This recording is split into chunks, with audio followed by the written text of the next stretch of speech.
Boa noite a todos. Em gratidão e humildemente, na proposta de compartilhar algumas reflexões acerca do tema. Obrigada. Do tema deveres morais na educação. E como disse o belo texto, educadores somos todos nós. Às vezes, infelizmente, educadores não só para o caminho do bem, porque educamos através do exemplo do bem ou do equívoco. Então, a proposta dos deveres morais na educação é de conscientemente conhecermos o que são esses deveres e como nós trabalharemos com esses deveres com aqueles pequenos que estão no caminho do desenvolvimento, ainda em tenra idade, muito prontos, abertos a receber esses ensinamentos. O dever, ele também pode ser entendido como o sentimento. O Evangelho segundo o Espiritismo coloca o sentimento do dever. Porque existe o dever que pode ser considerado como os deveres materiais. E eles estão ali propositalmente abaixo, porque dever material na terminologia é o oposto de dever moral. O que se refere à moralidade é o que se refere ao caminho das ideias, do pensamento, e o oposto do que é moral é o material, ou terreno, ou do mundo. E nós temos os deveres materiais no mundo. Então, nós temos vários deveres, várias obrigações, nós temos leis, e dever pode ser também compreendido como uma obrigação, também é sinônimo de responsabilidade. Então, nós precisamos entender que nós estamos aqui na Terra como um excelente caminho para a elevação do espírito. Mas nós estamos aqui encarnados, na Terra, aferrados à matéria, presos à matéria. E para nós conseguirmos pensar em deveres morais, é preciso primeiro que nós tenhamos certos deveres materiais, os deveres do mundo. Quem não consegue seguir os deveres do mundo não vai conseguir fazer nenhum dever moral, vai fazer o bem para o próximo, se você só consegue fazer o mal para o próximo. Então, existe também a evolução dos deveres. Vou falar sobre os deveres do mundo, os deveres materiais. E aqui eu convido a todos a assistirmos um vídeo que vai falar sobre os caminhos equivocados que está sendo tomado na juventude por equívocos na educação. Verdade, nós estamos passando por um período bastante interessante em relação à adolescência. Até a Inglaterra está fazendo uma proposta de que a adolescência seja estendida até 25 anos de idade. Isso é uma grande surpresa no mundo. Olha que beleza. Mas quando a gente observa na prática, é o que está acontecendo.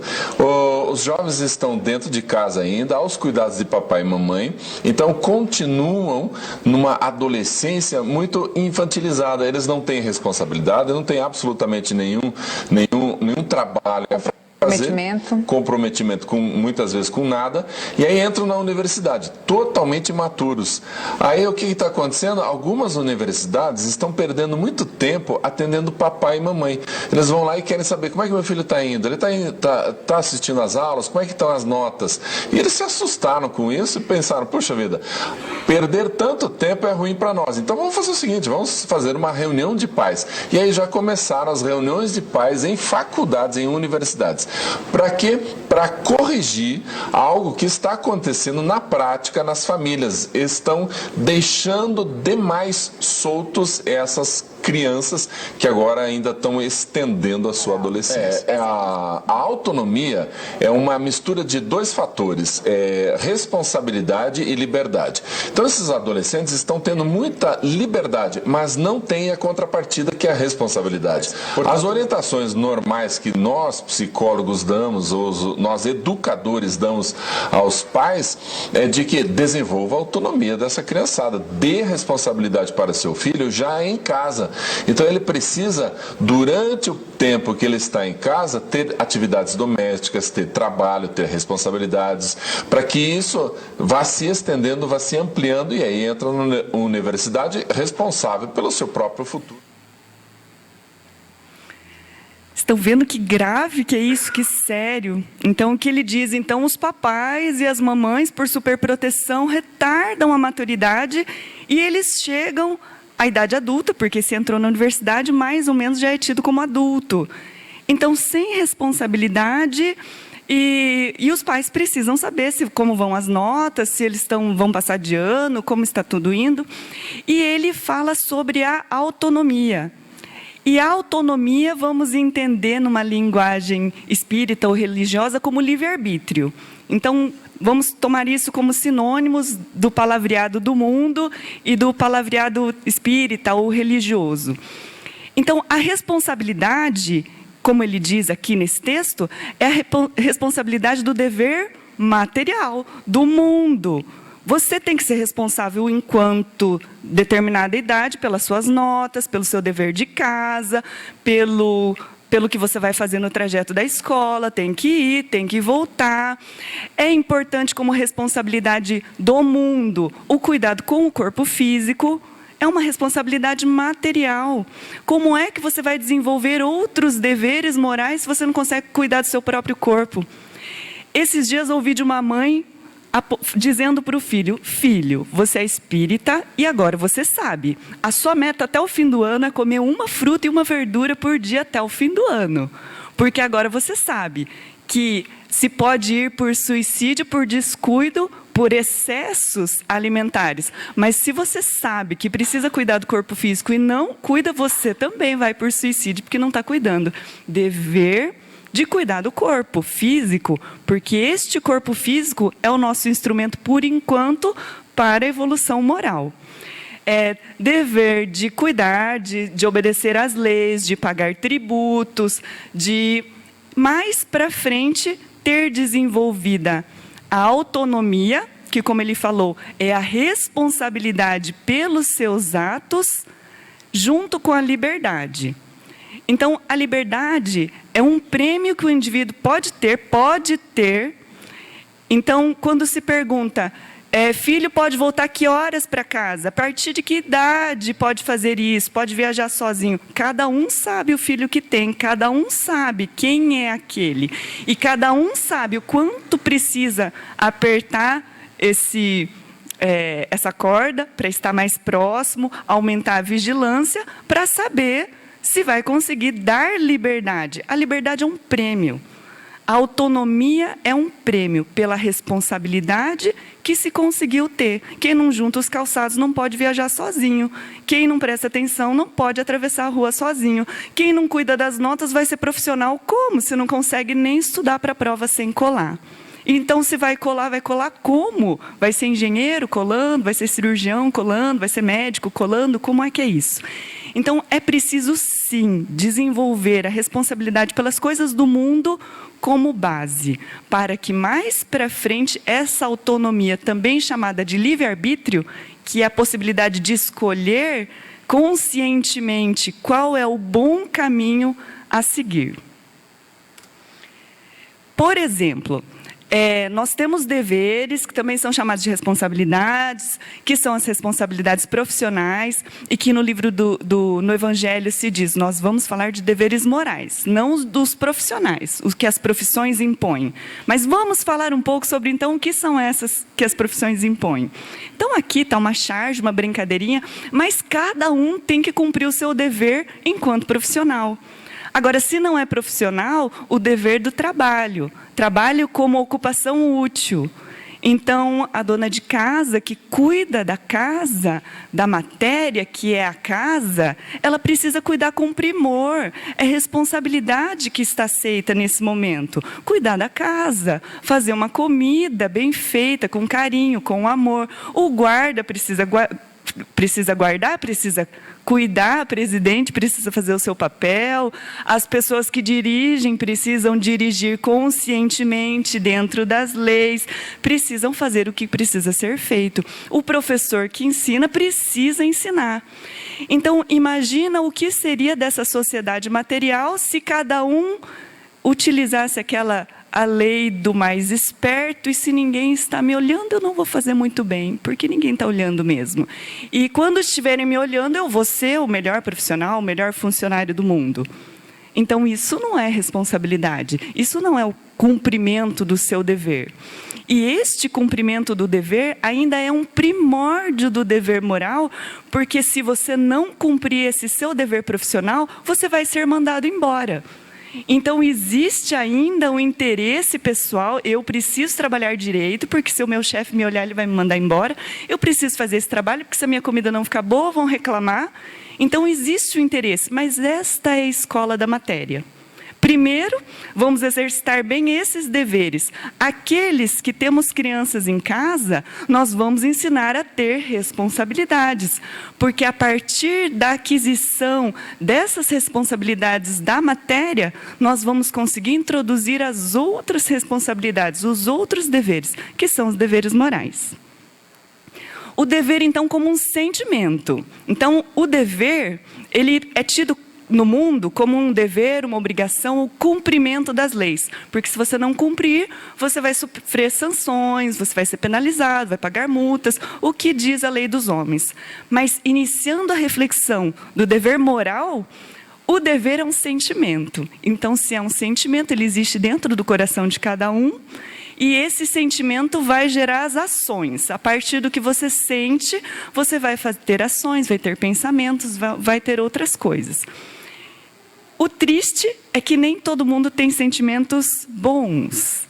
E porque alguns obedecem às paixões humanas, alguns somente obedecem ao egoísmo e ao interesse pessoal. Por exemplo, o meu sentimento do dever é só comigo mesmo, então se tem alguém passando fome, fazer o quê, né? Porque não tem comida para todo mundo, está faltando comida no planeta, eu vou ficar com o meu, e se sobrar, eu distribuo um pouco. Então, este é um sentimento de dever, mas ele é regido pelas paixões inferiores da matéria. Agora, se conseguirmos desenvolver um sentimento do dever dentro de sentimentos mais elevados, teremos ações mais elevadas. Se o sentimento é de amor ao próximo, você vai conseguir ser fraterno, ser caridoso, ouvir, perdoar. Então, de agora em diante, o que nós falaremos sobre dever moral é o sentimento, ele mora no coração. O Evangelho, então, ele relata, o dever é a obrigação moral, espiritual e material da criatura para consigo mesmo. Primeiro e em seguida para os outros. Então, primeiro ele tem uma obrigação para si mesmo. E olha que lindo isso. Então, se o dever moral, um dos deveres morais é amar, como é que você vai amar o próximo se você não tem um auto-amor? Então, eu acho que eu não sou boa pessoa, eu acho que eu sou muito nada. Eu sou tão pouco que acho que não consigo nem distribuir amor para ninguém. Olha, falta tanto auto-amor, tanta autoestima que não consegue reproduzir. Então, é dever moral se amar. E aqueles que são educadores, é dever moral ser exemplo de autoestima. Por favor, amem-se. Amem-se dentro de toda a nossa inteireza. E nós somos seres ainda imperfeitos, ainda no mundo de provas e expiações, ainda defectíveis, ainda nos esforçando. Mas o que caracteriza o espírita é o esforço. Então, dentro do esforço de se melhorar, e ainda assim imperfeita, eu me amo. Eu me amo, eu amo você, e nós vamos nos esforçar juntos para melhorar. E assim podemos fazer alguma coisa para o próximo. Então, a obrigação moral para consigo mesmo. Então, eu me perdoo, eu errei, puxa, eu errei. Se perdoe. Então, não fique se martirizando na culpa. A culpa não vai para frente. Se perdoe, mas perdoe o outro, porque talvez o outro também seja aquele que possa errar. Aquelas pessoas muito julgadoras, que ficam só apontando o erro dos outros, são aquelas pessoas que não conseguem nem olhar para si mesmo. Que, claro, olhar para fora é mais fácil, olhar para o defeito do outro é mais confortável. Como se a própria pessoa fosse perfeita. Não, então está faltando um pedaço do dever moral, que é olhar para si mesmo, o dever para si mesmo. O dever de se amar, de se perdoar, de ser caridoso consigo mesmo. Às vezes eu erro, às vezes eu não perdoo, às vezes eu me esqueço, às vezes eu deslizo para consigo e para com o outro. E enquanto no plano espiritual, nós temos um aceite de deveres, nós aceitamos alguns deveres. Então, segundo Joana de Ângeles, em Iluminação Interior, os teus guias espirituais apresentaram-te programas de reabilitação dos erros pretéritos. Se estamos num mundo de provas e expiações, todos temos um passado ou a expiar ou a corrigir, somos devedores dos nossos erros, ou em provas. Então, nós temos algumas coisas, a ver se está funcionando mesmo. Será que tem paciência o suficiente? Será que tem humildade o suficiente? Será que é abnegado o suficiente? Cada um tem as suas provas. Então, são programas de reabilitação dos erros pretéritos, mediante as disciplinas morais, o estudo para clarear a consciência, para que exista o raciocínio, porque se é para fazer o bem, se é para você se melhorar moralmente, não é para ser por acaso. Puxa, fiz o bem, mas foi tão por acaso. Ai, que bom que foi por acaso. Se foi por acaso, ele não vai ser reproduzido. É preciso que esteja à luz da consciência, do estudo, de fazer o bem conscientemente. E do trabalho. Porque não adianta ficar só estudando e não colocar-se a serviço do próximo, a trabalhar para o outro, a servir, a ajudar, ao que for. Então, disciplinas morais, o estudo e o trabalho que te poderiam libertar das algemas escravizadoras dos vícios e das paixões asselvajadas, e concordastes de boa mente. Só para esclarecer, as paixões humanas são aquelas coisas que nos prendem à matéria, que nós temos na matéria. Então, eu estou apaixonada por tal assunto. Então, as paixões também estão a serviço do homem, porque se você está apaixonado por tal assunto, você vai ter força para estudar, para aprender.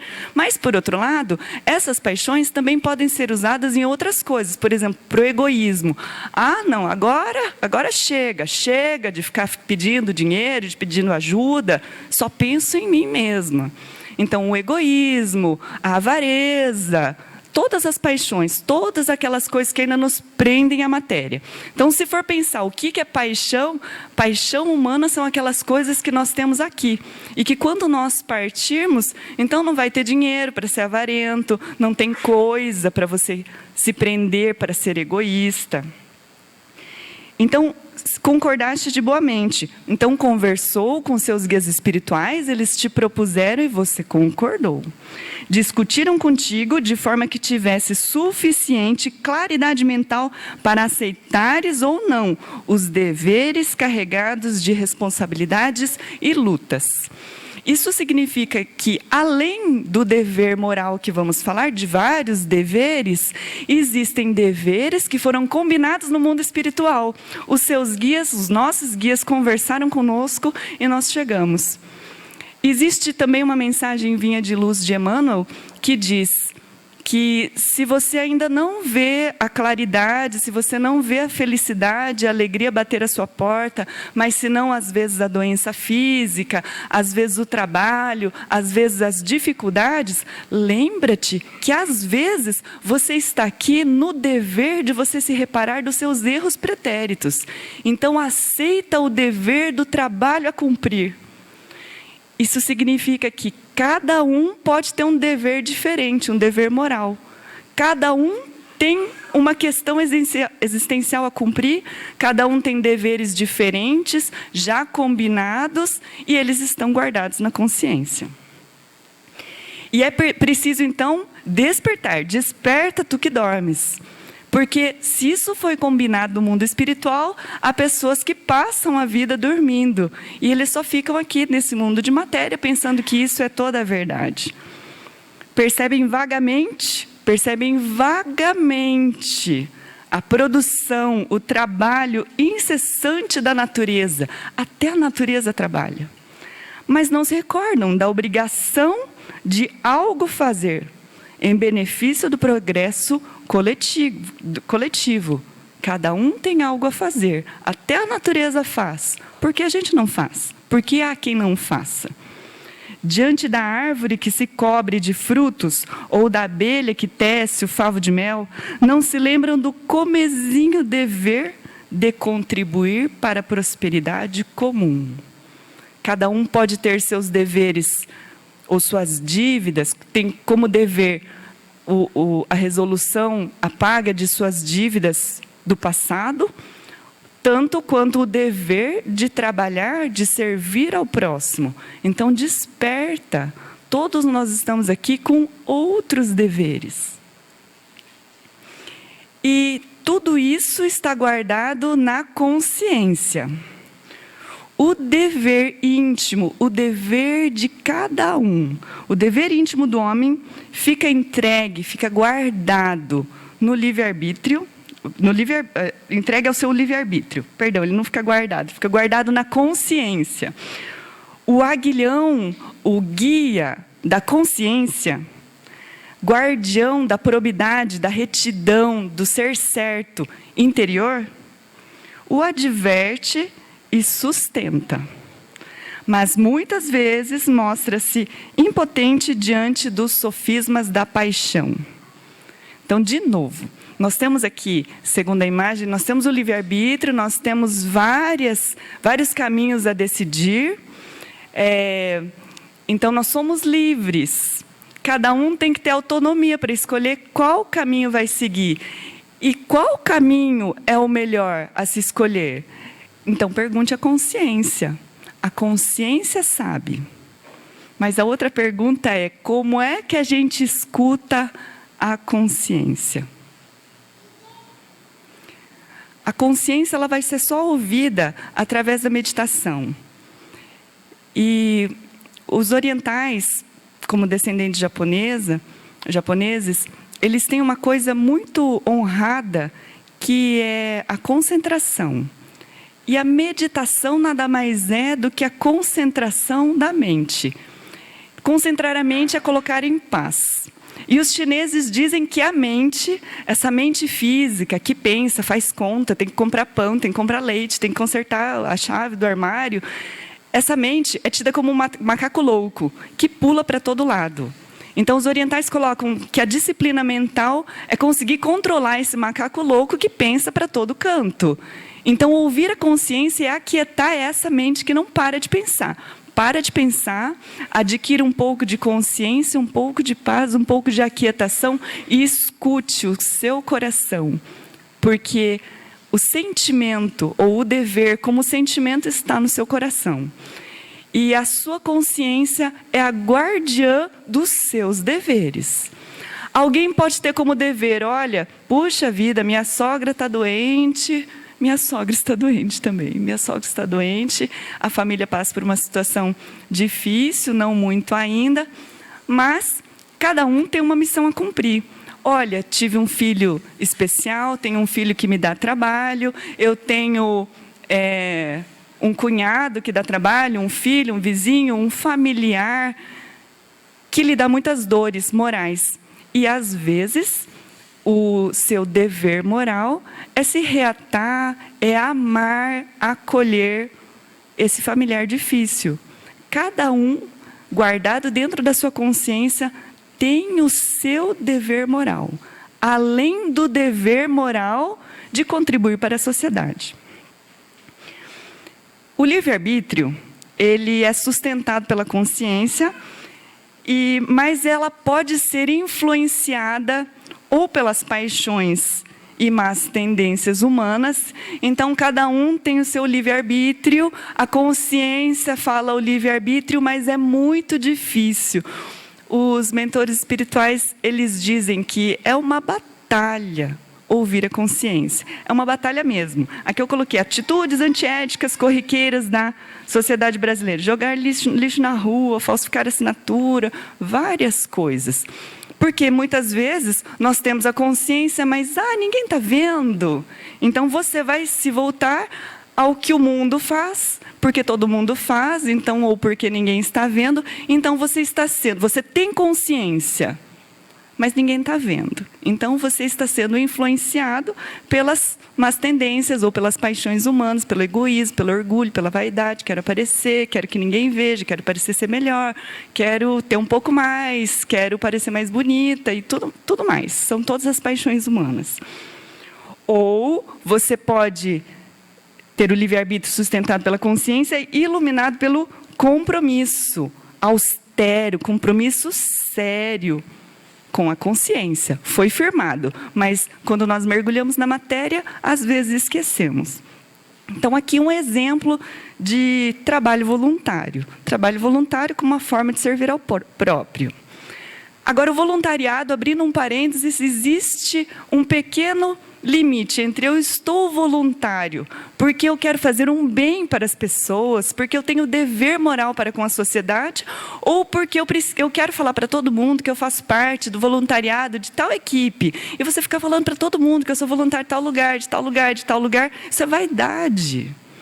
As pessoas fazerem um bem em troca de receberem luzes em cima. Olha para mim, olha como eu sou legal, olha como eu faço o bem. Então, isso é interesse pessoal, isso é querer aparecer, isso é alimentar a vaidade. Então, o bem, a caridade tem que ser feita pela caridade, não por nenhum outro interesse. E Raul Teixeira fala dos voluntários voluntariosos. Porque o projeto perdeu a força, perdeu os holofotes, as pessoas começam a desistir. Não, o bem vai ser feito pelo bem. E quando os apóstolos perguntavam, eles estavam numa disputa, quem é o maior? Quem é o maior? Eu sou o maior porque eu faço isso, eu sou o maior que faço aquilo. E Jesus pontuou, o maior é aquele que mais serve. E mais serve dentro da virtude da humildade. É para fazer sem ter que mostrar a ninguém. E esse é o caminho para a evolução. Porque no Livro dos Espíritos cita que o interesse pessoal é um sinal de pouca elevação. Então, se eu estou interessado em aparecer, então você faz a caridade esperando um troco. Então, é interessado. Então, já recebeu seu pagamento, não tem outra coisa. Ou eu faço bem porque Jesus prometeu que nós teremos na vida futura. Então, você está esperando a paga da vida futura? Não, você tem que fazer o bem pelo bem, a caridade pela caridade, sem interesse. E esse é o despersonalismo. E esse é você ser mais um dos anjos do Senhor no futuro, para que então siga o caminho da evolução. E falando em sentimentos, na ordem dos sentimentos, então o dever é um sentimento, e ele é influenciado pelos sentimentos, bons ou ruins. O dever é muito difícil de cumprir-se, por se achar em antagonismo com as atrações do interesse pessoal, ou o que seja, e as questões do coração, as emoções, os sentimentos vários. E não tem testemunhas às suas vitórias. Então, na ordem dos sentimentos, o dever vai ser cumprido e será cumprido sem testemunhas, sem holofortes, sem que você precise que as pessoas digam parabéns, que apontem, que olhem. Você vai cumprir o seu dever porque é o seu dever. E não estão sujeitas também à repressão às suas derrotas. No mundo material, quem fizer errado vai ser reprimido, se for flagrado, vai ser multado, vai ser punido. No dever moral, não. Você está entregue ao livre-arbítrio que está ditado pela consciência e você não vai ter nem vitórias nem derrotas. Você vai ser bom, vai servir, vai servir o seu dever porque vai servir. E existe também um limite para o dever. O dever, ele principia para cada um de nós exatamente no ponto em que ameaçais a felicidade ou a tranquilidade do vosso próximo. Acaba no limite onde que não desejais ninguém transpõe em relação a vós. Então, da minha vida para a vida do outro, eu tenho um limite que eu eu cumpro o meu dever sem eu inferir no livre-arbítrio do outro, na felicidade do outro. Porque se você começar a interferir no livre-arbítrio do outro, você está sendo impositivo. Você está sendo, então, aquele que está tendo autoridade e está influenciando, está ditando, está cumprindo um dever ditatorial. Mas então não é isso. Você vai cumprir até o limite. Ou como é que vai se saber esse limite? Esse limite vai ser sabido se você se colocar no lugar do outro e se você gostaria que esse limite não fosse transposto. Então, Joana de Ângeles, no livro Constelação Familiar, fala muito, em termos de constelação, dos avós, dos tios, como outras estrelas participantes na educação da família. Mas o dever de educar e de ditar normas principais é dos pais. Então, o limite é esse. Os outros são colaboradores, são adjuvantes. Então, é importante que se não entre no limite do outro. Porque se você está entrando no limite do outro, o seu dever mudou de nome, virou atrapalhação, imposição. E aqui nós vamos ouvir um pequeno trecho de Divaldo Franco falando muito claramente sobre livre-arbítrio, sobre limites e sobre os sentimentos interferindo nesse livre-arbítrio. O nosso livre-arbítrio não nos permite ultrapassar os deveres da liberdade do outro. Porque a nossa liberdade cessa na fronteira da liberdade do nosso próximo. Aliás, numa obra memorável do professor Dr. Emílio Mirey Lopes, que são os 4 gigantes da alma, fala que o medo é um dos grandes responsáveis por determinados comportamentos. E entre esses comportamentos, a irresponsabilidade.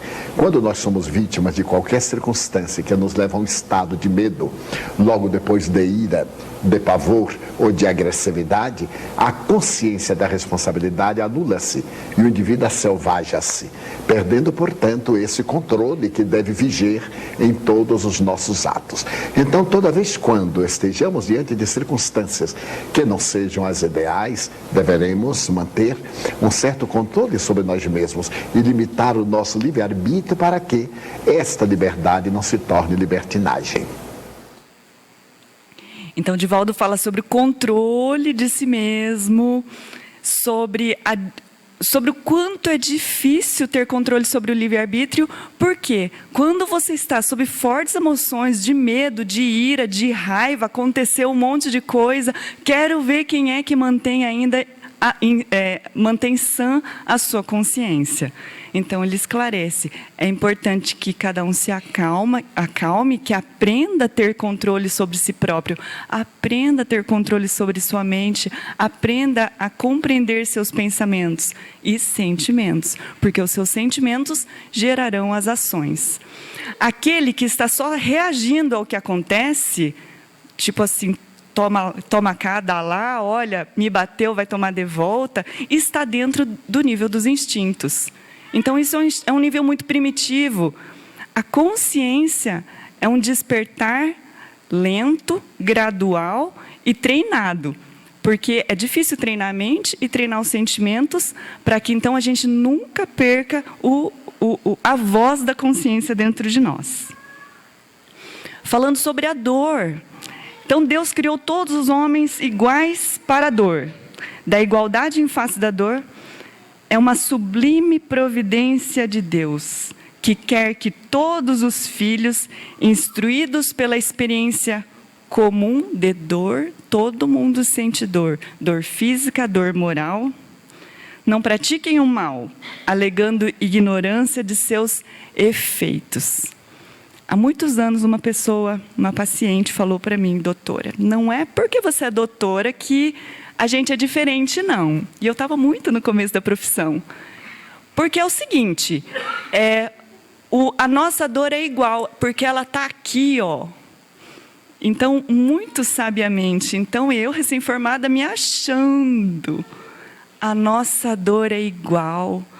O sofrimento da dor física é igual. E o sofrimento da dor moral é igual. E por que a dor está aqui no capítulo de deveres morais? Porque às vezes a dor, ela é didática. Porque o dia que você sentir uma dor moral, uma dor emocional, uma dor física, você vai entender o quanto isso dói. E você vai se compadecer a dor do outro. E talvez você pense ou repense em ferir o outro, porque você já viveu essa dor. E já pensando que talvez em vidas pretéritas nós já sentimos grandes dores, talvez a gente já renasça melhorzinho, porque já sentiu muita dor e não quer provocar tanta dor no outro. E se falando nos pequenos, para os pequenos vale a reflexão assim, vem chorando porque aconteceu tal coisa, porque o amiguinho fez tal coisa. Traga para conversar e diz, você está vendo como isso dói? Como isso é desconfortável, desagradável? Então, perdoe o outro, ou seja indulgente com o outro também erra. Mas a gente também erra. Mas talvez a gente erre em outra coisa, e ele erra naquela coisa que a gente não erra mais. Mas está vendo como esta coisa dói? Então agora, já que você sentiu essa dor, você nunca mais faça isso. Então, a dor vai ser didática, porque vai impedir que você cause mais dor no outro, dor moral. E assim, o sentimento do dever de fazer o bem, de colaborar, de prevenir a dor do outro, de contribuir para que o outro sinta menos dores físicas ou morais, ela cresce em seu coração. E muito lindo isso aqui. O dever moral é uma bravura da alma. É uma bravura, porque aquele dia que você está sob fortes emoções, que acontece muita coisa na vida, a gente precisa ser bravo para manter o dever moral que está guardado na consciência, que nem sempre a gente escuta. É uma bravura da alma que enfrenta as angústias da luta. Talvez o dever de alguns seja mais pesado que os de outros. Talvez você tenha penalidades mais difíceis. E tomara, peça a Deus força para que ou venham alguns humanos, alguns colaboradores para a sua luta, para seu fardo ficar mais leve, ou para que te dê mais força, mais coragem, ou resignação, porque esse é o seu dever. Esta é a sua tarefa a cumprir nessa existência. É austero e brando. Ele é duro, ele é rígido, tem que cumprir, vai passar por isso. Mas ele é brando, pronto a dobrar-se às mais diversas complicações. E conserva-se inflexível diante as suas tentações, quando o dever moral é bravo, quando ele consegue se manter firme.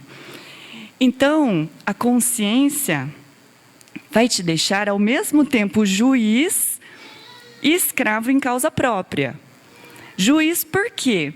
Porque então a sua consciência vai dizer para você o que você vai fazer, o que você não vai fazer. O que vai ser certo você fazer, o que não vai ser certo fazer. E aí, quando você chegar ao nível do dever moral, você não vai precisar de ninguém que te fale, mas a sua consciência vai dizer, é juiz. Mas ao mesmo tempo escravo, porque você vai então, descoberta a presença de uma consciência dentro de você, você vai seguir a voz da consciência, mas em causa própria, em causa da sua própria evolução moral. E falando dos pais, então, de responsabilidade de pai, mãe, os pais do mundo, quando admitidos às Assembleias de Jesus, quando aceitam Jesus no coração, quando aceitam o sentimento de um ser maior que nos protege, nos auxilia, tem como nos dar um modelo, então precisam compreender a complexidade e a grandeza do trabalho que lhes assiste. É natural que se interessem pelo mundo em acontecimentos vulgares. Acontece tanta coisa no mundo. Todavia, é imprescindível não perder de vista que o lar é um mundo essencial, onde se deve atender aos desígnios divinos, no tocante aos serviços mais importantes que lhe foram conferidos. Então, o lar é o mundo essencial. O lar é o lugar onde aqueles espíritos estão encarnados conjuntamente com um propósito divino, porque aquelas pessoas encarnadas juntas naquele momento têm um desígnio a cumprir, têm um caminho a seguir, e todos nós temos a família que nós precisamos para a nossa evolução, ainda não aquela que nós desejaríamos, porque às vezes a família é difícil, porque às vezes é tão difícil, porque neném é tão bonito na foto, é muito bonito na foto, mas à medida que eles crescem, nós começamos a enxergar outras coisas, dificuldades no convívio, dificuldades na vivência, que precisarão ser moduladas em torno do amor. O amor precisa ser aprendido, precisa ser vivido, precisa ser exemplificado e precisa então entender que o trabalho de maternidade e paternidade é complexo mesmo. E não sou eu que estou falando, são os espíritos benfeitores. Os filhos são obras preciosas que o Senhor lhes confia às mãos. Ele poderia fazer com que todos evoluíssem, evolui sozinho. Não, mas Ele nos usa. Porque esse filho que está às mãos pode ser um instrumento divino para você melhorar aquela criança que está no seu lar. Mas o que a gente ouve muito frequentemente são os pais dizendo: puxa, os filhos são aqueles que nos impulsionam a nos melhorar. Então, às vezes, acho que é o contrário. A gente pensa que está tratando, que está contribuindo, não eles que talvez estejam contribuindo para a nossa evolução. Então, muitas vezes, é um caminho de via dupla. Então, solicitando-lhes cooperação amorosa e eficiente. Receber um encargos desse teor é alcançar nobres títulos de confiança. Deus lhes confiou esses pequenos ou grandes. Aqueles que já têm filhos grandes, eles podem não estar mais naquela fase onde eles são tão suscetíveis à educação, mas eles têm ainda a voz da consciência e vocês ainda como pais, não importa a idade que eles tenham, vocês ainda têm a autoridade moral de comentar, de aconselhar, de dizer ou de perguntar o porquê que você age assim, me deixa entender o seu ponto de vista, deixa eu me dar o meu ponto de vista, eu acho que isso não é bom, eu discordo, acho que você poderia escolher um outro caminho. Você tem o direito de opinar, mesmo que seus filhos sejam adultos já. Então, criar os filhinhos e aperfeiçoá-los não é serviço fácil. Então, diferentemente como é vendido pelas propagandas da televisão, onde todas as famílias são felizes, são sorridentes, isso é só na propaganda, tá? Porque, na verdade, a educação não é fácil e a tarefa do amor não é fácil, mas ela pode ser fácil. E ela pode ser fácil através do amor e através de algumas ferramentas que nos são trazidas, como, por exemplo, o Evangelho no Lar. Vou relembrar aqueles que ainda não fazem. O Evangelho no Lar é um momento que a família escolhe, desde que seja no mesmo dia da semana, mais ou menos no mesmo horário, que isso dure em torno de 30 minutos, se faça uma leitura conjunta edificante. Aqueles que têm crianças pequenas têm evangelhos ilustrados em versões infantis, se faz uma leitura, um momento de devoção a Jesus, a Deus Criador. Então, nós nos colocamos humildemente em posição de aprendizes, de seres que desejamos ainda nos melhorar, e os espíritos benfeitores chegam ao nosso lar, saneando influências inferiores, melhorando a vibração do lar. Então, nunca é demais dizer que é importante que as famílias utilizem-se desse recurso para o seu desenvolvimento moral. E a evangelização infantil, que aqui na CEPAL acontece às terças 18 e às quintas às 20 horas, onde nesse momento pessoas muito preparadas estão muito amorosamente trabalhando mensagens de amor. Então, é importante que o adulto se instrua, mas também dê chances da criança se instruir dentro de uma faixa etária e uma linguagem adequada. E também como dever moral a prece. O dever primordial de toda criatura humana, o primeiro ato que deve assinalar a sua volta à vida ativa de cada dia é a prece. Então, oremos incessantemente. Então, a prece é um dos deveres morais. Oremos. Aqueles que acham difícil o dia a dia, que as provações estão pesadas, peçam força. Ou, se a consciência está difícil para aparecer, o que é o meu dever?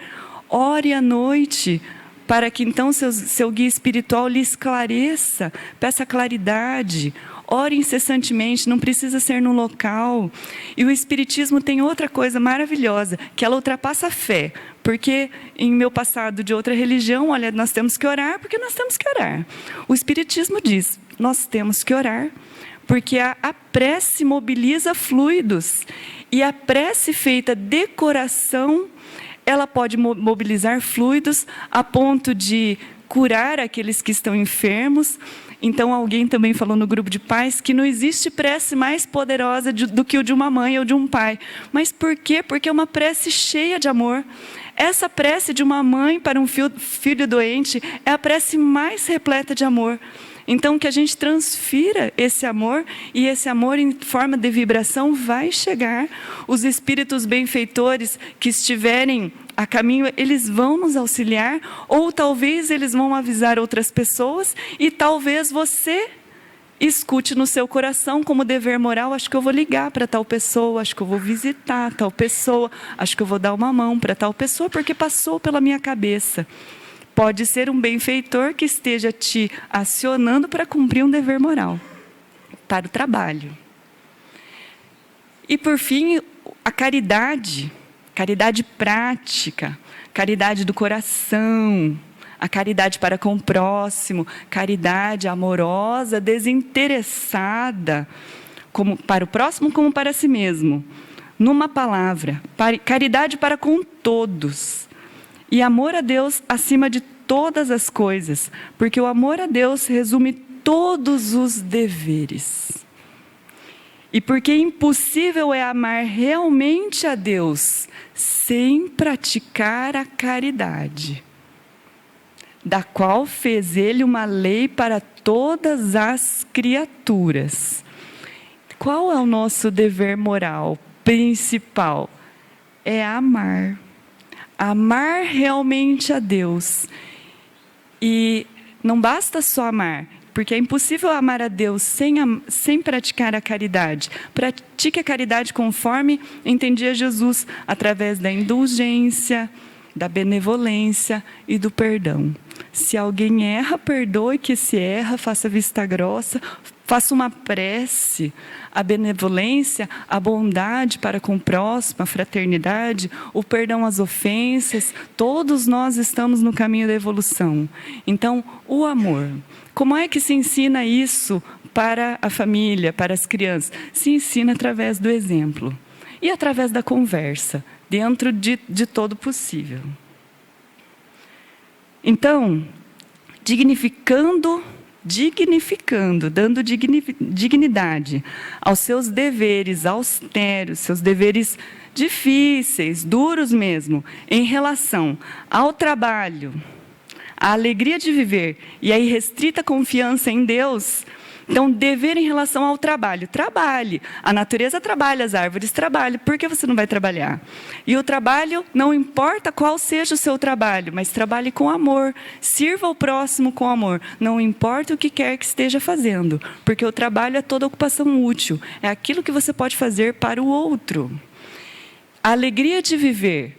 E aqui coloquei duas figuras, a alegria de viver pela pura alegria, e a alegria de viver mesmo que você esteja sofrendo dificuldades, a alegria de viver mesmo da doença, porque talvez a doença esteja te ensinando alguma coisa, talvez seja uma prova para você se melhorar, talvez seja uma expiação, talvez seja um momento para você auxiliar o próximo, não importa, mas nunca perca a alegria de viver.